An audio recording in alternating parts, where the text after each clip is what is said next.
राज ठाकरे आणि उद्धव ठाकरे या दोन ठाकरे बंधूंनी एकत्र यावं अशी अनेकांची इच्छा आहे। दोन बंधूंनी गुढीपाडव्याच्या दिवशी मराठी माणसाच्या हितासाठी एकत्र यावं अशी साद घालण्यात आली आहे। यासाठी गुढीपाडव्याच्या दिवशी बोहनीश राव यांनी मुंबईत बंधू मिलन कार्यक्रमाचं आयोजन केलं।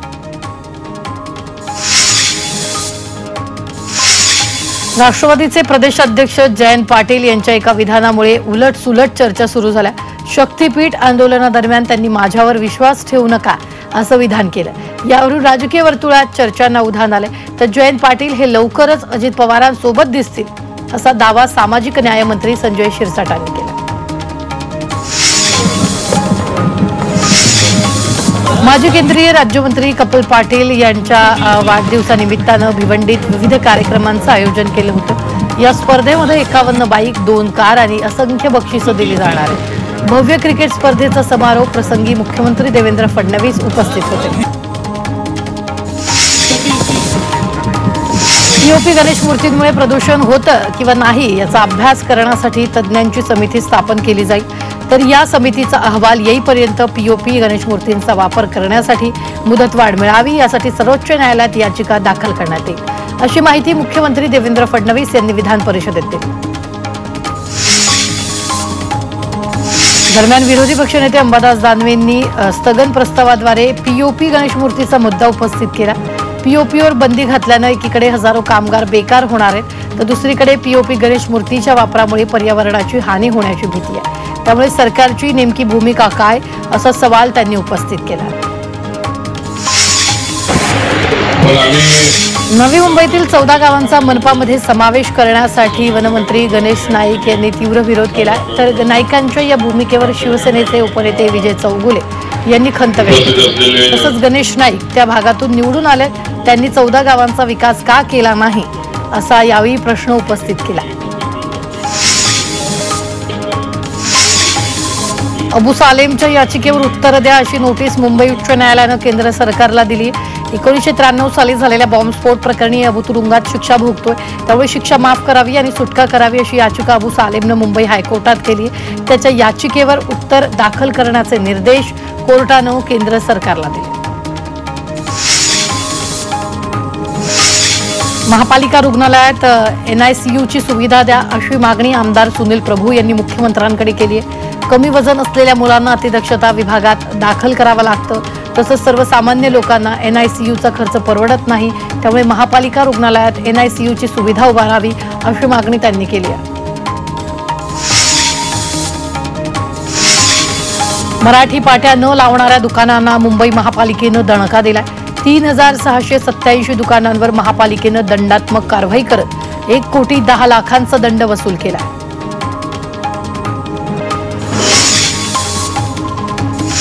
न्यू इंडिया सहकारी बँकेच्या ग्राहक आणि ठेवीदारांचा मेळावा होणार आहे।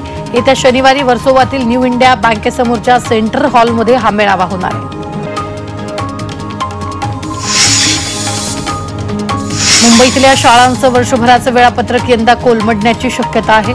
शिक्षण विभागाकडून अचानक 1ली ते 9वीच्या परीक्षा एप्रिल अखेर घेण्याच्या सूचना आल्या, त्यामुळे नवीन शैक्षणिक वर्षासाठी परीक्षा संपवून 10वीचा अभ्यासक्रम कधी सुरू करायचा असा पेच निर्माण झालाय। ठाण्यातील सीपी तलावात साचलेला कचरा मौजे आतकुली क्षेपणभूमीवर हस्तांतरित करण्याची प्रक्रिया सुरू आहे। त्यासाठी 3 सत्रात जादा वाहनांचा वापर करून कचऱ्याचं हस्तांतरण करण्यात येते, त्यामुळे पुढील काही दिवसात घरोघरी जाऊन कचरा संकलनाची प्रक्रिया नियमितपणे होणार आहे। भिवंडीतील पाईपलाईन ते शेलारपाडा फाटापर्यंत रस्त्यावर काँक्रिटीकरण करण्यात आले। या रस्त्याची अवस्था अतिशय दयनीय झाली असल्याची बातमी झी24 तासनं दाखवली। तर या बातमीनंतर प्रशासनानं याबाबत दखल घेत रस्त्याचं काम केलं। उच्च न्यायालयाच्या माजी न्यायमूर्ती पुष्पा गनेडीवाला यांना उच्च न्यायालयानं गुरुवारी दिलासा दिलाय। लैंगिक गुन्ह्यापासून बालकांचं संरक्षण कायद्याअंतर्गत पोक्सो दाखल गुन्ह्यांशी संबंधित प्रकरणांमध्ये निकाल देताना लैंगिक अत्याचाराची वादग्रस्त व्याख्या केल्यामुळे टीका झाली होती। तसंच त्यांनाही उच्च न्यायालयाचे इतर न्यायमूर्ती इतकंच निवृत्ती वेतन मिळण्याचा अधिकार असल्याचा निर्वाळा देण्यात आलाय।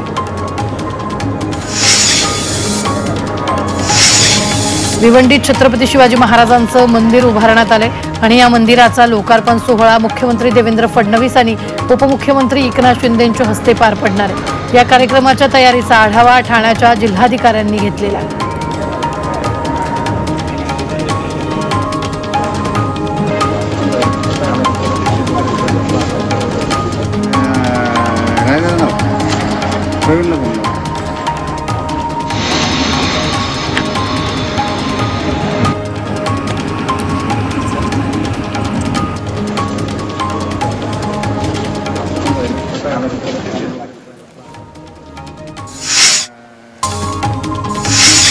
मुंबईतील तापमान 38 ते 40 अंश नोंदवण्यात आले तर पुढील 4 दिवस राज्यासाठी तापदायक आहेत। या 4 दिवसात तापमानात आणखी वाढ होण्याचा अंदाज वर्तवण्यात आलाय।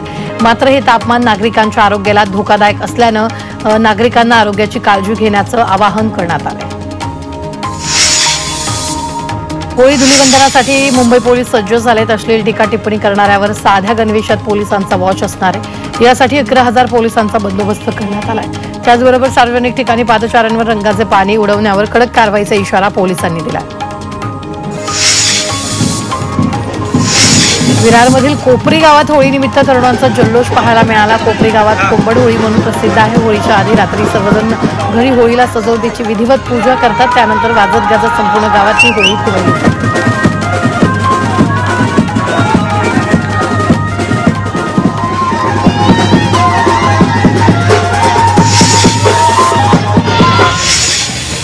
नवी मुंबईच्या एपीएमसी बाजारपेठेमध्ये रंगाची खरेदी करण्यासाठी नागरिकांची गर्दी झाली आहे। तसंच यावर्षी रंगाच्या दरात देखील वाढ झाली असून बाजारात नैसर्गिक रंग विक्रीसाठी मोठ्या प्रमाणात मागणी सुरू आहे।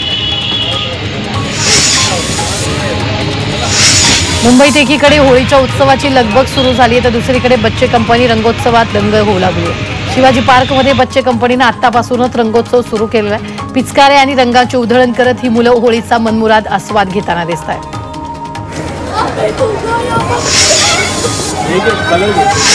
होळी आणि धुलीवंदनाच्या दिवशी कोणताही अनुचित प्रकार घडू नये म्हणून मुंबई पोलिसांनी कडेकोट बंदोबस्त लावला। मुंबई शहर आणि उपनगर जिल्ह्यात रस्त्यावर चौकात पोलिसांच्या टीम बंदोबस्ताला झुंपण्यात आल्या। शहरातील संवेदनशील ठिकाणांवर पाळत ठेवण्यात आली असून पेट्रोलिंग सुरू करण्यात आले।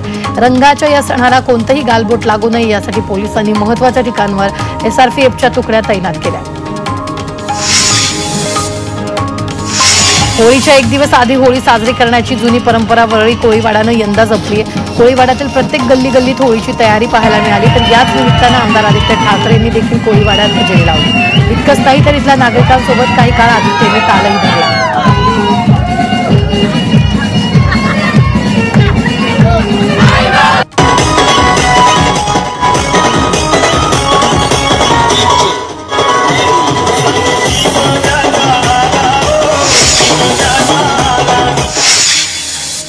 होळी उत्सवानिमित्तानं बीडीडी शाळा क्रमांक 78 आणि 79 मध्ये टोरेस घोटाळ्याच्या विरोधात देखावा साकारण्यात आला। 50 फूट उंचीचा देखावा साकारण्यात आलाय। मुंबईत टोरेस घोटाळा कशा पद्धतीने झाला, मोठ्या प्रमाणात लोकांचे पैसे कसे बुडाले आणि याच्या या वाईट प्रवृत्तीपासून आपण कसे लांब राहू शकतो याबाबत संदेश देण्याचा प्रयत्न या निमित्तानं करण्यात आला।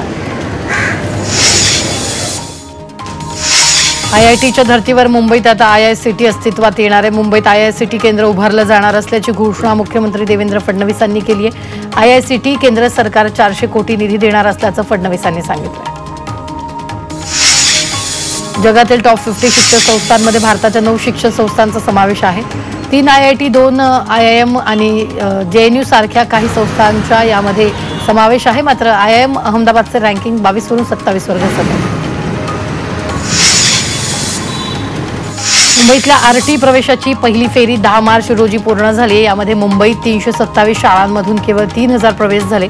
या फेरीत प्रलंबित राहिलेल्या 2124 पात्र अर्जदारांना आता दुसऱ्या फेरीपर्यंत कागदपत्र पूर्ण करण्याची संधी मिळणार आहे। मुख्यमंत्री उपमुख्यमंत्री शैक्षणिक वर्षाच्या पहिल्या दिवशी किमान एका शाळेला भेट देणार आहेत। शालेय शिक्षण विभागाकडून 100 शाळांना भेट देण्याचा उपक्रम राबवला जातो। या उपक्रमांतर्गत जिल्हा परिषदेच्या शाळांचा आढावा घेतला जाणार आहे। 127 माजी कर्मचाऱ्यांना सेवानिवृत्तीची थकबाकी द्या। उच्च न्यायालयानं बेस्ट उपक्रमाला आदेश दिलेले आहेत। बृहड मुंबई महानगरपालिकेकडून मिळणारं अनुदान अथवा वित्तीय संस्थेकडून मिळणाऱ्या कर्जातून द्या असे आदेश देण्यात आले। नवी मुंबईच्या मोरबे धरणावर वनराई फुलवण्याचा निर्णय महापालिका प्रशासनाने घेतलाय। जिथे जागा मिळेल तिथे हरित पट्टे विकसित करण्यात येणार आहेत। मोरबे धरण परिसरामध्येही पुढील वर्षभरात 40,000 वृक्षांची लागवड केली जाणार आहे। दरम्यान यासाठीची कारवाई सुरू केली आहे।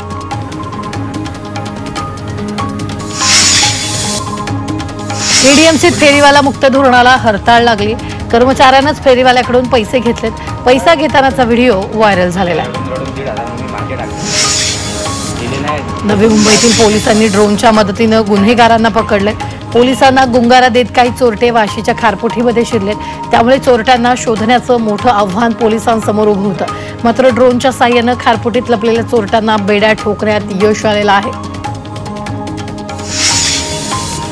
मुंबई महानगरपालिकेच्या उद्यान विभागानं वृक्ष नुकसानीबद्दल विविध नागरी विभागांना 318 नोटिसा बजावल्यात। काँक्रिटीकरण आणि इतर कामं करताना झाडांचं नुकसान केल्याबद्दल या नोटिसा देण्यात आल्यात। यामध्ये गोरेगावमध्ये सर्वाधिक 64 नोटिसा बजावण्यात आल्या।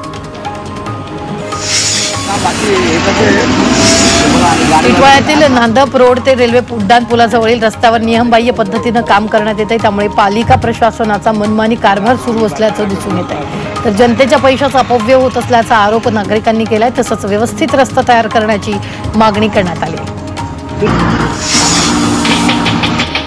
मुंबई गोवा महामार्गालगत अनधिकृत बांधकामावर NHAIनं हातोडा मारलाय।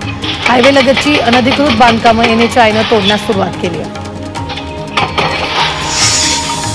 पनवेलमध्ये खंडणी मागणाऱ्या आरोपीला पोलिसांनी उत्तर प्रदेशातून अटक केली आहे। ब्रिजेश चौहान असं आरोपीचं नाव आहे। त्याच्या विरोधात अनेक खंडणीचे गुन्हे दाखल आहेत। तर आरोपी उत्तर प्रदेशात लपून बसल्याची माहिती पोलिसांना मिळाली होती। अखेर त्याला उत्तर प्रदेशातून अटक करण्यात आली।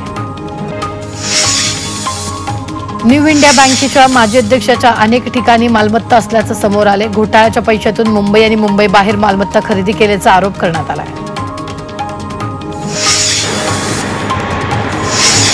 उल्हासनगरमध्ये 12वीच्या विद्यार्थ्याला मारहाण करण्यात आली। जुन्या वादातून टोळक्यानं विद्यार्थ्याला मारले। तरुणाच्या डोक्यात फरशी मारल्यानं तो गंभीर जखमी झालाय। मारहाण करणाऱ्या एका तरुणाला पोलिसांनी ताब्यात घेतलं। अक्षय शिंदे एन्काउंटरची चौकशी करणाऱ्या समितीला सरकार मुदतवाढ देण्याच्या विचारात आहे। विशेष सरकारी वकिलांनी हायकोर्टात याबाबतची माहिती दिली। आरोपी अक्षय शिंदे याचे वडील अण्णा शिंदे यांच्या याचिकेवर सुनावणी पूर्ण झाली असून हायकोर्टानं त्याबाबतचा निकाल राखून ठेवलाय।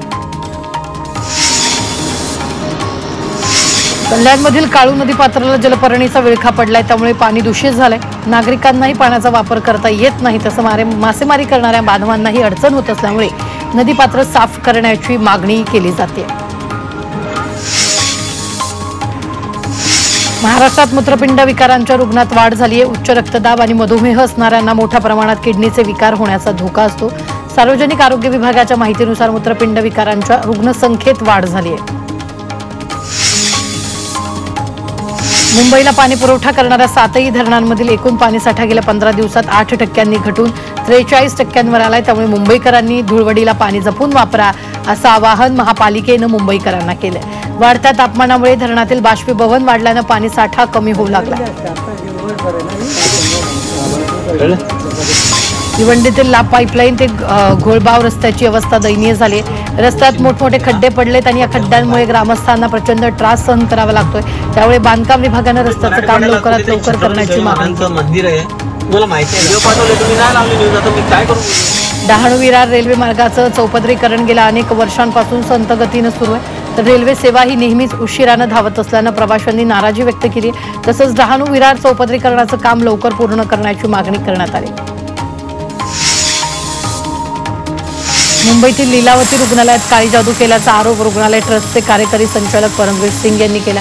रुग्णालयात काळ्या जादूसाठी लागणाऱ्या वस्तूही सापडल्या। या प्रकरणी संबंधितांवर गुन्हा दाखल करण्याची मागणी केली। मुंबईत पुन्हा एकदा मराठी भाषेला डावललं गेल्याची घटना समोर आली। गंभीर बाब म्हणजे LIC कडूनच हा प्रकार घडलाय। उत्तर मुंबईतील कांदिवली पूर्वमध्ये LICचं कार्यालय आहे। तिथे चक्क गुजराती भाषेतले LICचे फॉर्म ठेवले होते। त्याची माहिती मनसेला समजल्यानंतर मनसेच्या कार्यकर्त्यांनी LICच्या कार्यालयावर धडक दिली। मुंबई शिवनेरी बसनं तिघांना चिरडले। मुंबईतील प्रभादेवी ब्रिजवर ही दुर्घटना घडली आहे। भरधाव बसनं दुचाकीला धडक दिली। यामध्ये दुचाकीवरील दोघे गंभीर जखमी झालेत तर एकाचा मृत्यू झालाय। अंबरनाथ पालिकेच्या डम्पिंग ग्राउंडला भीषण आग लागली। आगीमुळे परिसरात मोठ्या प्रमाणात धुरांचं साम्राज्य पसरलंय। दरम्यान अग्निशमक दलानं आगीवर नियंत्रण मिळवले। आगीत कोणतीही जीवितहानी झालेली नाही। वसईच्या भुईगाव किनाऱ्यावरील सुरुची बागेला आग लागली। अग्निशमन पथकाच्या जवानांनी ही आग विझवली। सुदैवाने या घटनेत कोणतीही जीवितहानी झाली नाही। मात्र सततच्या पर्यटकांकडून लावल्या जाणाऱ्या आगीमुळे ग्रामस्थांची चिंता वाढली। पनवेलच्या पळसपेमध्ये आईनं 8 वर्षाच्या मुलीला 29व्या मजल्यावरून फेकले। त्यानंतर आईनं ही उडी मारून आत्महत्या केली आहे। मायलेकीच्या आत्महत्येमुळे परिसरात खळबळ उडाली आहे।